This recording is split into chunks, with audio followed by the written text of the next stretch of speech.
En mayo de 1945, unos soldados estadounidenses entraron en una cueva de estas montañas que tengo detrás y descubrieron un tesoro. Más de 6.500 cuadros, 2.300 dibujos y acuarelas y más de 1.000 obras de escultura y tapices. A partir de 1939, a medida que los nazis arrasaban Europa, no solo destruyeron hogares y diezmaron poblaciones, también saquearon propiedades culturales de todos los territorios que ocuparon. Pero, ¿qué más buscaban? ¿Por qué la mayoría acabó en cuevas? ¿Y cuántas obras siguen desaparecidas a la espera de ser descubiertas? Los nazis estaban dispuestos a apoderarse de todos los tesoros de Europa por dos motivos. En primer lugar, porque establecerían a Alemania como el centro de la cultura mundial. Y en segundo lugar, porque los nazis querían enriquecerse. Fue el mayor robo de arte que ha vivido el mundo. Lo sustrajeron de toda Europa y no se sabe cuántas obras de arte llegaron a acumular. Los Hombres de los Monumentos fue una organización internacional cuya misión fue viajar por Europa y el sudeste asiático y recoger la gran cantidad de tesoros, obras de arte y objetos que habían saqueado. Es imposible calcular el valor de ese arte. El oro, las reliquias que robaron los nazis, equivaldrían a decenas de miles de millones o más.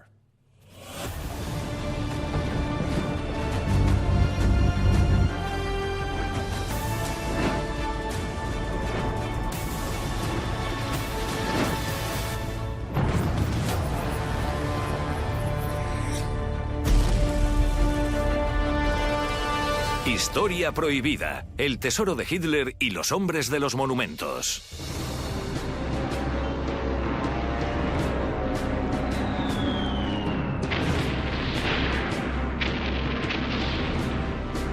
Entre 1939 y 1945 se desencadenó el conflicto más mortal de la historia de la humanidad, la Segunda Guerra Mundial. Sin embargo, bajo las bombas y entre los ejércitos en movimiento, se lidiaba otra batalla que tal vez se haya ignorado a menudo: la lucha por evitar que los nazis robaran los tesoros culturales de Europa. En 1943, los saqueos nazis habían alcanzado tal magnitud que los aliados crearon una división especial para combatirlos. Eran conocidos como los Hombres de los Monumentos.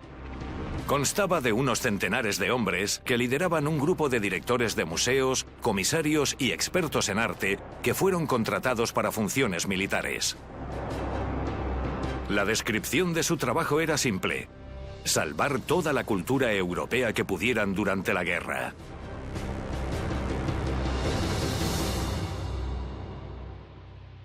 Los nazis estaban obsesionados en reunir todos los tesoros y reliquias de Europa por varias razones. En primer lugar, el orgullo nacional. En segundo, querían demostrar que eran los únicos en tener antiguos orígenes arios y que se merecían esas reliquias, ellos y solo ellos. Y en tercer lugar, conseguir riqueza para financiar su maquinaria de guerra cada vez mayor. Los Hombres de los Monumentos estaban formados por un pelotón que se situaba al frente de la batalla para llegar a las obras de arte y los monumentos lo más rápido posible y evitar que los nazis los destruyeran o los escondieran en el fondo de un lago o una mina de sal. Eran personas valientes y eruditas que consiguieron recuperar muchas obras de arte.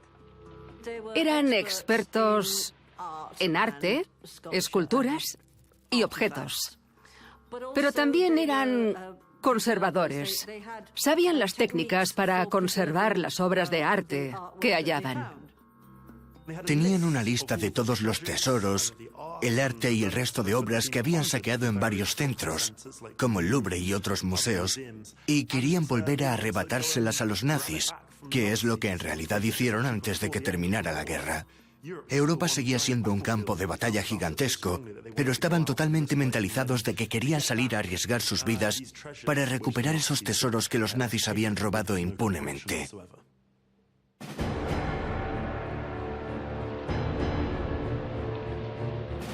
Cuando terminó la guerra, quedó patente la magnitud de los tesoros de Europa que habían expoliado los nazis. La gran pregunta era: ¿dónde los habían ocultado? Se encomendó a los hombres de los monumentos una nueva misión: encontrarlos. La búsqueda de respuestas los llevó hasta los Alpes austríacos, a las profundidades de las minas salinas de Altaussee, donde los hombres de los monumentos dieron en el clavo. Descubrieron que los nazis utilizaron este conjunto de minas, que abarcaban unos 60 kilómetros por dentro de la montaña, para almacenar algunas de las obras de arte robadas más preciadas. Su ubicación es remota y es difícil llegar, pero voy a reunirme con un guía de montaña local, Mark Unterberger, para que me ayude a desentrañar los secretos de las minas.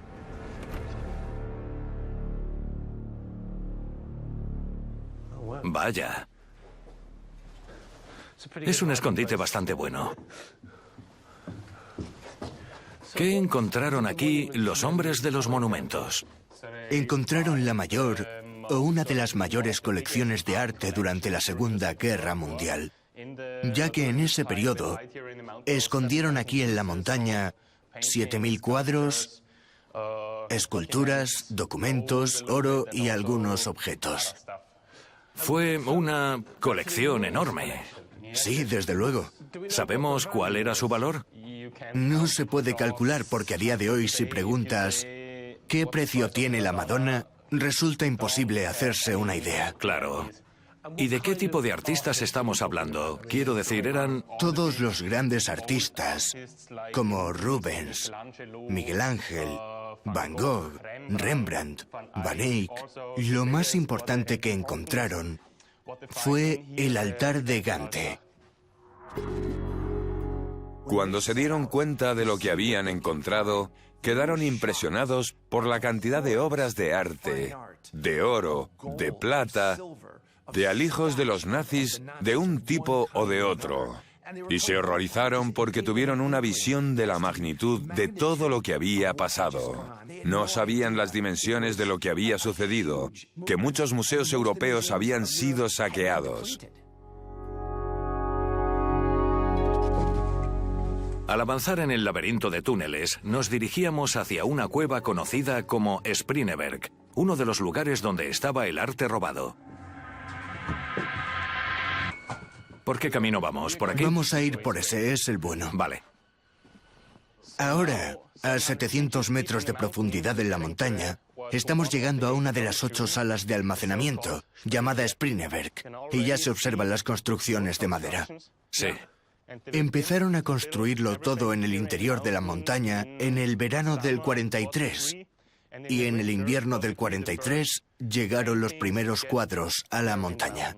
Ya, vale. Entonces esta es la zona donde estaban los cuadros y las obras de arte. Exacto. Pero no solo es esta zona de aquí delante, es toda la cámara en la que estamos. Ah, sí, vaya, fíjate en esto. Para construir todo en la montaña necesitaron más de 1.200 metros cúbicos de madera. Ya, para asegurar los túneles. Exacto. ¿Y qué pone aquí?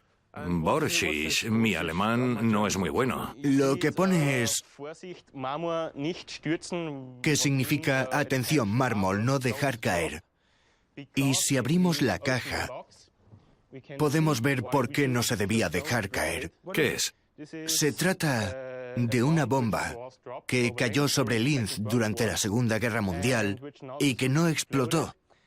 El Gauleiter pensó destruir todo el arte que había en la montaña durante los últimos días de la guerra.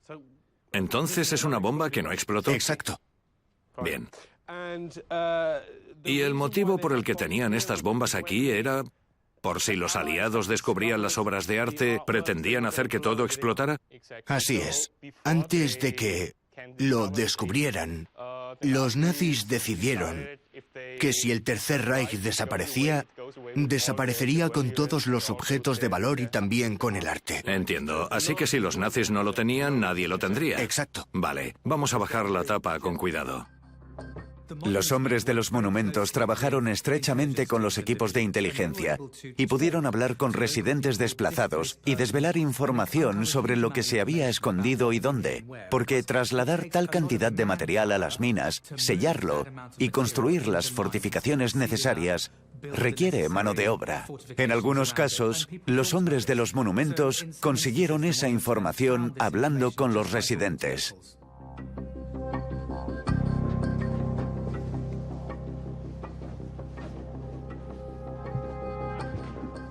Este es el lugar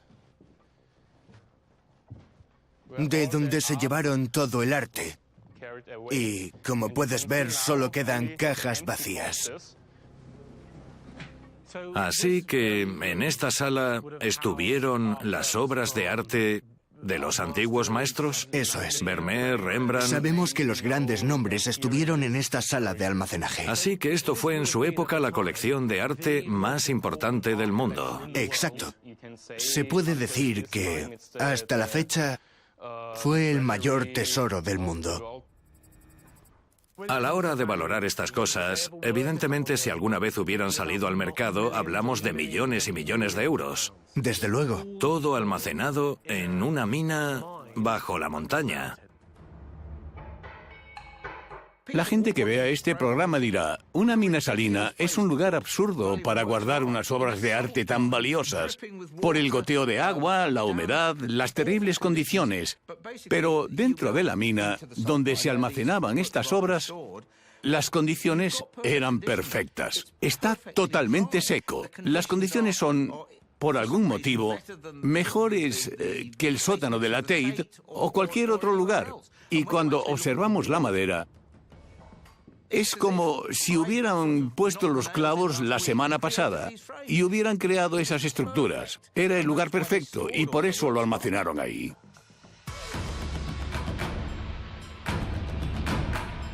El plan de Hitler para mantener todas estas obras de arte conservadas en condiciones tan excelentes finalmente benefició a los hombres de los monumentos y una gran cantidad de lo que se recuperó ahora puede verse en museos de todo el mundo.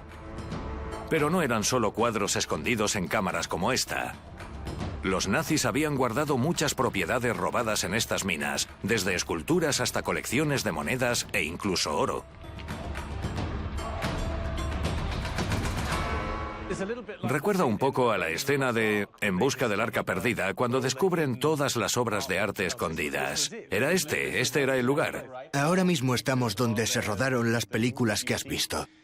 Aquí es donde ocurrió todo. ¿Y cuál dirías que fue la obra de arte más famosa que se guardó aquí abajo? Hubo muchas obras de arte famosas en esta montaña, pero una de las más importantes fue la Madonna de Miguel Ángel y también el altar de Gante. Se puede decir que fueron las dos más importantes. ¿Alguna se dañó o se conservaron bien? No, la mayoría de lo que hubo aquí en la montaña se conservó en buenas condiciones.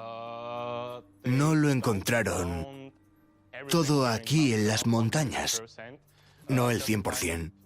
Solo pequeñas obras o una parte minúscula de arte se perdió. Pero no saben si fue por el transporte hasta aquí, a la mina, en la mina, o si los soldados, los estadounidenses, se las devolvieron a su propietario.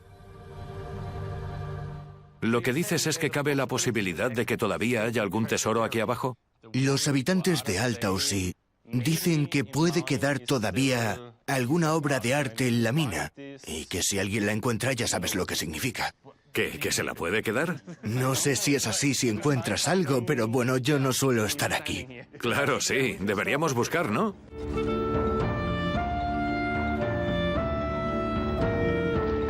Los hombres de los monumentos tuvieron un éxito increíble con el descubrimiento de la mina de Altaussee, en Austria, pero también en otros escondites, como la mina Merkers en la misma Alemania. Su trabajo después del fin de la Segunda Guerra Mundial dio como resultado la recuperación de 5 millones de obras de arte, incluidas pinturas de Van Eyck, Miguel Ángel, Rembrandt, así como la Mona Lisa y la Última Cena de Da Vinci. Pero a pesar de sus esfuerzos, una gran cantidad de obras sigue desaparecida y la búsqueda continúa a día de hoy. Existe incluso la posibilidad de que algunos tesoros robados por los nazis sigan ocultos en la mina de Altaussee o en localidades cercanas. Pocas personas conocen la historia de la zona mejor que un historiador local llamado Hans Fuchs.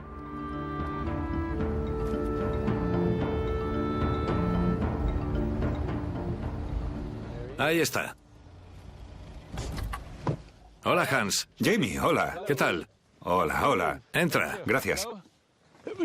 Gracias por atenderme. Hola, hola. Acabo de hacer una visita fascinante a la mina. ¿Has estado en la mina? Es impresionante. ¿Te ha gustado? Sí. ¿Qué me vas a enseñar tú? Tengo un mapa para ti. Puedes ver que ahora estamos aquí, en Steinberghaus. ¿Sí? Sí. Ahí puedes leer Steinberghaus. Y si te adentras aquí, llegas a Sí. Springeweg. Entonces aquí está lo que he explorado. Aquí estaban los cuadros. Sí, donde los cuadros, sí. Pero hay muchos otros lugares en la mina de sal. Aquí, aquí y aquí. ¿Y puedo ir a ver esos otros lugares? No puedes ir aquí dentro porque es muy peligroso, ¿sí? Ya. La roca se desprendió. ¿Se derrumbó la mina? La mina se derrumbó aquí, sí. Pero esta era una sala pequeña, como puedes ver. Ya. Pero hay otras más grandes. ¿En serio? Encontraron algunos lugares que estaban llenos de obras de arte. ¿De verdad? Sí. La inmensa cantidad de obras de arte recuperados por los hombres de los monumentos en la mina de sal de Altaussee es solo una parte de un complejo de localizaciones distribuidas por toda Europa, donde los nazis guardaban los tesoros robados. Debo decirte que te he traído una lista, ¿sí? Una lista de los nazis. Y los hombres de los monumentos hicieron un archivo Sí. a partir del Archivo Nacional de Washington y puedes ver la cantidad de edificios, esculturas, monedas que Entiendo, sí. había dentro. Estos son documentos desclasificados y... Sí. Perdona, mi alemán Sí. no es muy bueno. Y dime, ¿qué nos dice aquí? ¿Estos son mosaicos? Vale. Puedes ver que pone 6.500 pinturas, acuarelas, dibujos. ¿Pinturas al agua? ¿Acuarelas? Acuarelas, sí, sí. Es una cantidad extraordinaria. Y aquí ves 1.200 paquetes, cajas. Paquete, cajas. Y nadie sabe lo que había en esas cajas. ¿Sí? ¿Cómo? Eran como los contenedores que vi, los enormes contenedores de madera. Sí. ¿Es posible que haya otras pinturas y obras de arte todavía escondidas en la mina? Puede ser, tal vez, pero no puedo saberlo. Es posible. Claro. Los hombres de los monumentos tuvieron un gran éxito. Creo que se sorprendieron de su propio éxito. Tenemos fotografías de ellos posando junto a obras de arte clásicas, posando junto a montones de lingotes de oro tan altos como ellos. Jarrones llenos de dientes de oro, supuestamente extraídos a las víctimas del Holocausto. Los aliados sintieron una onda expansiva cuando se dieron cuenta de la magnitud de todo lo que habían saqueado los nazis en Europa.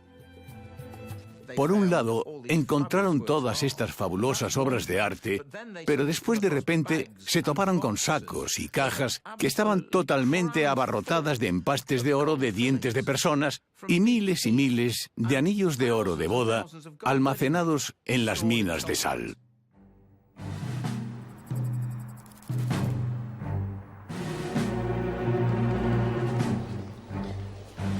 Sin embargo, Hitler no solo iba tras el arte. En este museo que tengo ante mí hay varios objetos que robaron los nazis. El Palacio Hofburg de Viena se utilizó para almacenar arte saqueado, pero también albergaba tesoros de su propiedad. Hitler quería construir su Tercer Reich basándose en unos fuertes cimientos culturales del pasado, y por eso los nazis también buscaron reliquias. Algo de lo que Himmler sabía mucho. Y un objeto en concreto atrajo su atención. Y este es ese objeto. Y se encuentra ahora en Viena. Se llama la Espada del Destino o Lanza Sagrada. Y se dice que atravesó el costado de Jesucristo en el momento de la crucifixión. Ahora, incrustado en su interior, está uno de los clavos que sujetó a Jesús en la cruz. Si lo pensamos, es muy raro que le interesara a un ateo como Adolf Hitler. No es fácil distinguir lo que buscaba Hitler de lo que buscaba Himmler. Pero creo que podemos decir con seguridad que Hitler quería bellas artes, las obras maestras del mundo clásico. Y Himmler quería las reliquias, quería el Santo Grial, quería los cráneos de cristal, quería cosas que demostraran las raíces arias de Alemania, y en conjunto era una combinación impresionante.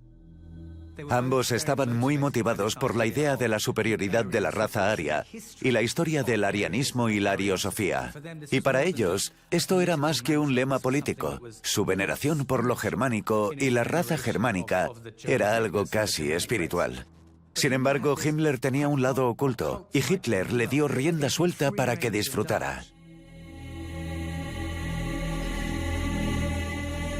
El doctor Franz Kerberger es comisario en el Palacio Hofburg y puede arrojar algo de luz sobre por qué Hitler y los nazis estaban tan interesados en la lanza. ¿La lanza que tenéis en el museo data de la época de la crucifixión? ¿Pudo ser utilizada para atravesar el costado de Cristo? Es muy difícil dar una respuesta definitiva sobre las reliquias en cualquier sentido y en cualquier parte, y si son reales, procedentes de la época de Cristo, y si se utilizaron durante la pasión de Cristo. En lo que respecta a la lanza, lo que respecta a la hoja, desde luego tiene un aspecto muy diferente a las de la época de Cristo. Jesucristo procede de la época carolingia, es decir, de finales del siglo VIII. Aunque tuviéramos algo en el interior de la lanza sagrada que está en el medio, que se entiende que procede de la crucifixión de Cristo, como uno de los clavos sagrados, aunque pudiésemos encontrar una forma de demostrar que procede de la época de Jesucristo, seguramente nunca sabríamos si se utilizó en el momento concreto que lo convierte en una reliquia. Para nosotros, es difícil lidiar entre las creencias y el conocimiento. Hay mucho entre medias que hace que sea impreciso saber si es una reliquia auténtica. Himmler estaba obsesionado con las reliquias y los objetos cargados de magia. Pensaba que podía rodear a sus oficiales de la SS en una sala para un ritual con reliquias y objetos de valor simbólico, y de algún modo activar en la sala vibraciones mágicas que podían captar y alimentar sus almas con lo que podría definirse de maldad. Himmler tenía una especie de Camelot nazi en el castillo de Babelsberg, una residencia que compró antes de la guerra y tenía hasta una mesa redonda. Quería traer a Babelsberg los tesoros de la pasión de Cristo. Quería la corona de espinas, quería el Santo Grial, quería la lanza sagrada, y consiguió traer algunas de esas cosas a Babelsberg con la esperanza de convertirlo en la ciudad capital de las SS. Sería el rey Arturo nazi, y el poder místico los ayudaría a ganar la guerra. A nosotros no nos importa que haya gente que quiera creer esas historias y los que dicen, no tenemos esa prueba en concreto. Y puedo decirle, sobre todo en lo que se refiere a la lanza, seguimos investigando junto a académicos para averiguar si hay posibilidades de que pequeñas partes puedan ser de la antigua lanza sagrada, o si el antiguo clavo sagrado se integró al forjar la lanza. Hay opciones en las que podemos afirmar, no, eso es totalmente incierto, o podemos decir, sí, es cierto. Así que todavía hay una forma, incluso para los que lo quieren creer, de hacerlo. Es difícil saber lo que pensaba Himmler, pero si lo intentamos, nos damos cuenta de que su búsqueda de estas reliquias antiguas, ya sea la espada del destino, el Santo Grial u otras, no era solo como un trofeo. De algún modo, sentía que esos objetos eran talismanes para que los nazis se convirtieran en el poder más prestigioso que ha conocido el planeta. Y eso era lo que él buscaba, el poder a través de las reliquias antiguas. A pesar de que tal vez Hitler no estaba tan obsesionado con las reliquias, tenía verdaderamente una pasión por el arte, que tuvo su origen en su juventud.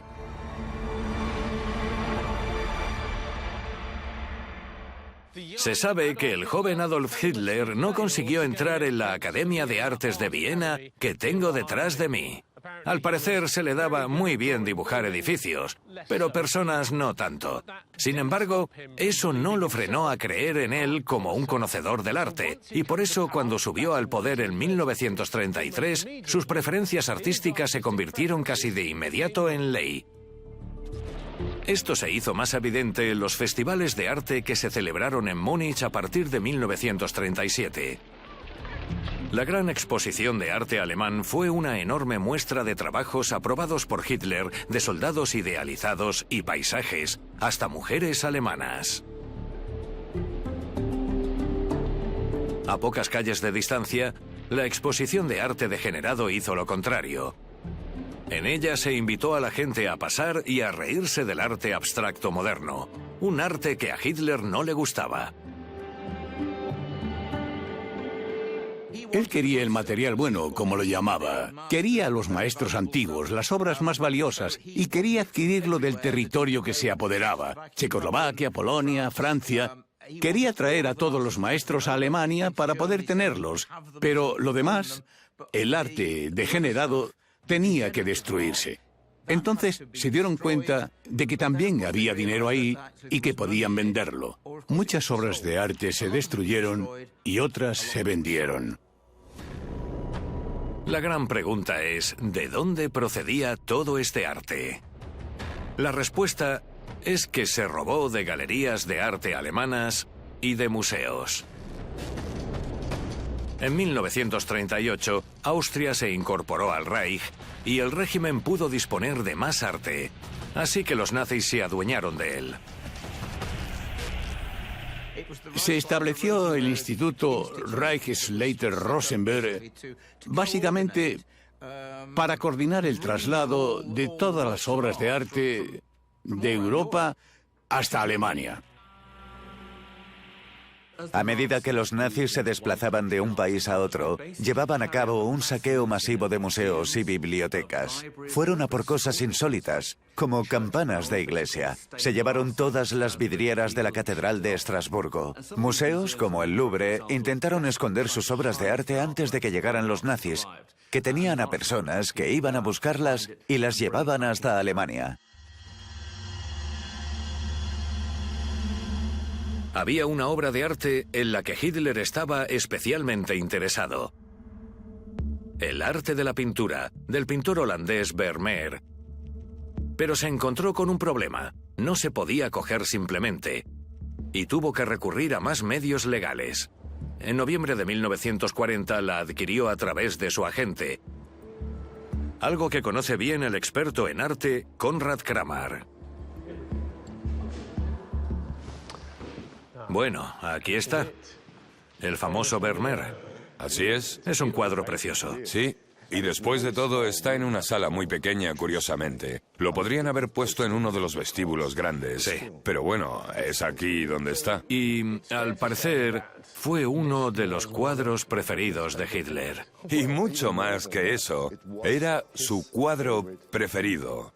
Y estaba tan obsesionado con él, desde su juventud, que escribió sobre él, habló sobre él, y cuando llegó el momento, descubrió que no podía robarlo. Normalmente lo habría robado sin piedad, sobre todo aquí en Viena, a las familias judías, pero era un cuadro que no estaba en posesión de una familia judía. Era adinerada, una familia noble austríaca de clase alta, los Chernins. Y los Chernins eran, para ser franco, bastante duros de someter, porque tenían mucho dinero, eran ricos y poderosos, así que costó convencerlos para que vendieran este cuadro. ¿Sabemos cuánto pagó por él? Bueno, actualmente serían unos 5 millones de euros, más o menos. ¿Y estaba en la colección privada de Hitler? Pues, como todos sabemos, acabó en Altaussee, en la mina. estaba pensado que fuera una de las obras más eminentes del Museo del Führer. Sin embargo, el cuadro de Vermeer fue una excepción importante. A medida que se desencadenaba la guerra y los ejércitos de Hitler barrían Europa, robaron arte en países como Polonia, Francia y Bélgica. Los nazis desvalijaron las galerías y las colecciones privadas de Europa a una escala sin precedentes. Y a finales de la guerra habían robado millones de obras de arte, desde cuadros hasta esculturas. Algunas llegaron a manos privadas de líderes nazis, pero la mayoría estaba destinada al Museo del Führer de Hitler en Linz.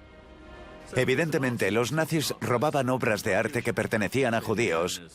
Y después los dueños eran llevados hasta campos de concentración y se podían quedar fácilmente con sus obras, pero además iban a por el arte sabiendo dónde estaba. Después de todo, muchas de estas obras estaban catalogadas, sabían que existían, así que iban a buscarlas, interrogaban a la gente, irrumpían en los museos, en casas y bibliotecas privadas y las saqueaban. Los nazis reunieron tanto arte y tantas reliquias que no podríamos preguntar qué pretendían hacer con todo eso.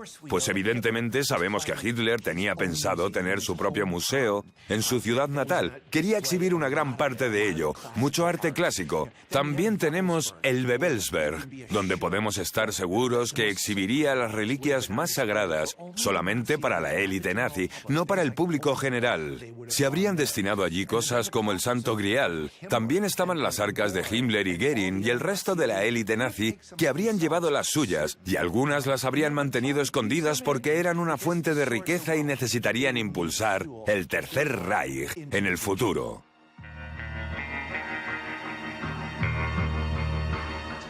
Háblame de la importancia que tenía el Museo del Führer para Adolf Hitler. Yo diría que era su plan desde la juventud, desde que era joven, y siguió con su plan hasta el final. Si nos fijamos en el búnker del Führer de Berlín, en la primavera del 45, días antes de que Hitler muriera, pasó la mayor parte del tiempo observando la maqueta del Museo del Führer, soñando todavía con ese lugar que quería tener y que pensaba que, de algún modo, sería algo que dejaría para la historia mundial. Así que iba a ser su legado. ¿Crees que se podría decir que el Museo del Führer era lo más importante que quería crear Adolf Hitler? Bueno, Linz, su ciudad natal, y tal y como la consideraba la ciudad capital, siempre fue el centro de sus planes, y en el centro de Linz, como era la ciudad del Führer, iba a estar el Museo del Führer.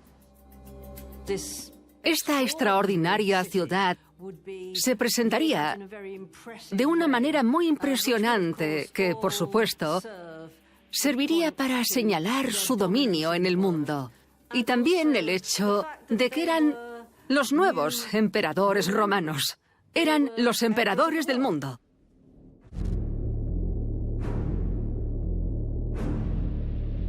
El 7 de mayo de 1945, Alemania se rindió y la guerra en Europa concluyó. Pero mientras los victoriosos aliados lo celebraban, quedaba una gran cuestión pendiente. ¿Qué había pasado con todo el arte que habían robado los nazis? Así que se encomendó una nueva misión a los hombres de los monumentos: encontrarlo.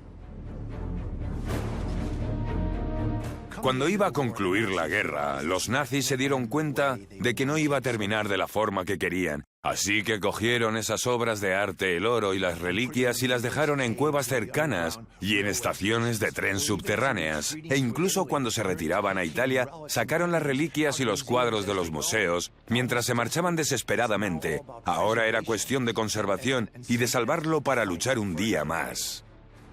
Al final de la guerra estaba claro que todo este arte y toda esta riqueza no podía permanecer en Berlín, donde lo descubrirían. Así que se envió fuera de Berlín, se trasladó en camiones y se enterró en minas de sal de Alemania. La intención era que se quedara ahí para poder recuperarla si los alemanes ganaban la guerra, o mantenerla oculta a los aliados si los alemanes perdían.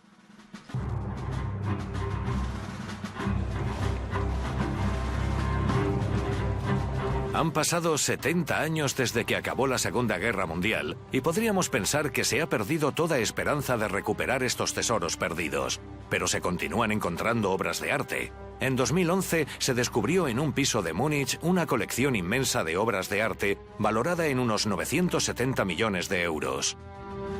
Era el hogar de Cornelius Gurlitt, el hijo de Hildebrand Gurlitt, uno de los marchantes de arte más importantes del Tercer Reich. Cornelius Gurlitt, de 80 años, afirmó que ayudó a su padre a salvar las obras desde Dresde durante la guerra, ignorando la obligación de devolver los 1.406 cuadros y dibujos a los supervivientes de la persecución nazi. He quedado para hablar con el escritor y periodista Stefan Koldehoff para saber más sobre cómo salió a la luz la colección de Gurlitt. Bueno, Stefan, ¿podrías decirme cuál fue el papel de Hildebrand Gurlitt durante la guerra? Hildebrand Gurlitt fue uno de los principales marchantes de arte que trabajó con Hitler de dos formas. Una de ellas fue que en 1937 y 1938 los nazis sacaron muchas obras de arte de museos alemanes e iban a venderlos, no a destruirlos. Los iban a vender para conseguir dinero para la guerra. Y Hildebrand Gurlitt fue uno de los 4 marchantes que tenía que vender miles de obras de arte a marchantes de arte de otros países. En segundo lugar, Hitler tenía pensado fundar un gran museo, más grande que el Louvre de París o que cualquier otro museo del mundo. Y para ello también necesitaba obras de arte. Así que cuando los nazis invadieron países como Francia o los Países Bajos, o Bélgica o Polonia, también estaba ahí activo Hildebrand Gurlitt para robar, extorsionar o también comprar obras de arte que tenían como fin estar en el futuro Museo de Linz en Austria. ¿Y se recuperaron todos los cuadros cuando acabó la guerra? No, sigue habiendo muchas familias judías que todavía buscan lo que les perteneció en su día. Muchas obras no volvieron a aparecer, ni en mercados ni en colecciones privadas. Evidentemente, algunas de ellas se destruyeron durante la guerra o después de la guerra cuando se saquearon a otras personas. Pero no, creo que al menos la mitad de esas obras salieron a la luz después de la guerra. En 2010 se encontró a Cornelius Gurlitt con 9.000 euros en la cartera. No estaba casado, no recibía una pensión, no tenía trabajo y se llevó a cabo una gran labor de investigación. Registraron su piso en Múnich y encontraron unas 1.600 obras de arte almacenadas en su piso. Muchas de ellas se las robaron los nazis a los judíos y a distintas fundaciones de arte de toda Europa. Obviamente, todavía hay muchas obras desaparecidas que no se han recuperado. Supuestamente hay cientos, si no miles de colecciones privadas que poseen obras de arte robadas.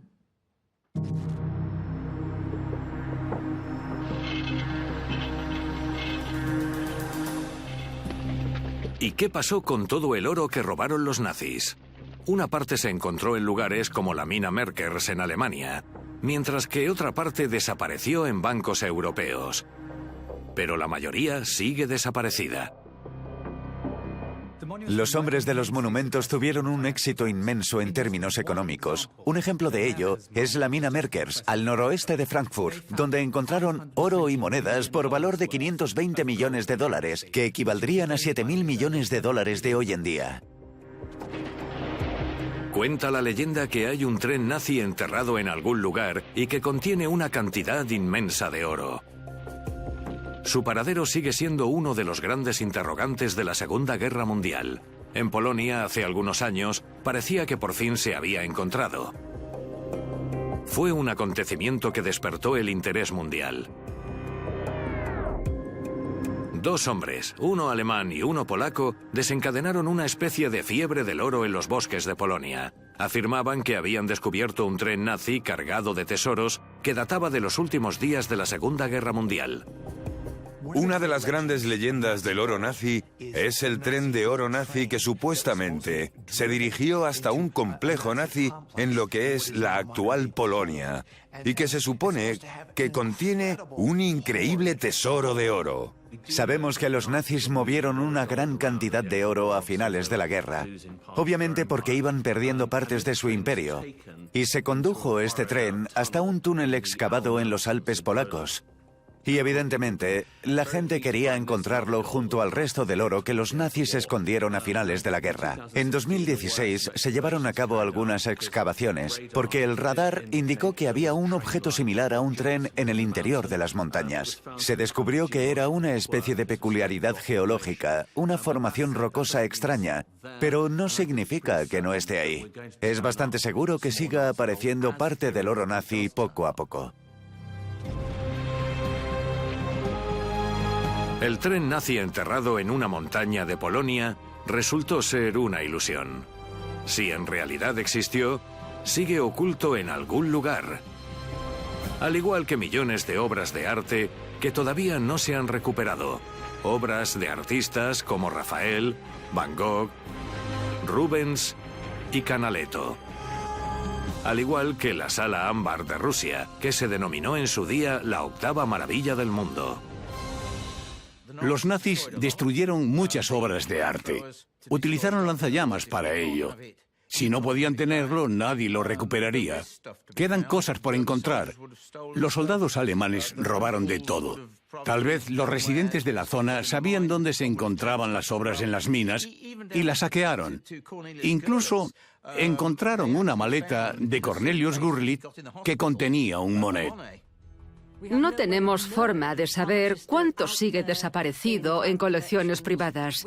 No tenemos forma de saberlo. Tal vez fueron los nazis los que se lo llevaron todo. Aunque puede que los aliados se quedaran con algo, porque tal y como actúan los grandes ejércitos, suelen apoderarse de cosas a medida que avanzan. La cuestión es que puede que no sean todos los registros, sino que fueran selectivos a la hora de decidir qué registrar. Es importante apreciar el éxito que tuvieron los hombres de los monumentos durante y después de la guerra. Siguieron el rastro, localizaron y recuperaron más de 5 millones de artículos de arte y culturales robados por Hitler y los nazis. Su papel a la hora de conservar los tesoros culturales no tiene precedentes. La historia del arte nazi y su botín no ha terminado en absoluto. Hay una inmensa cantidad que todavía no se ha recuperado, que puede estar escondida en lugares que no se conocen o que esté perdida en el sistema financiero.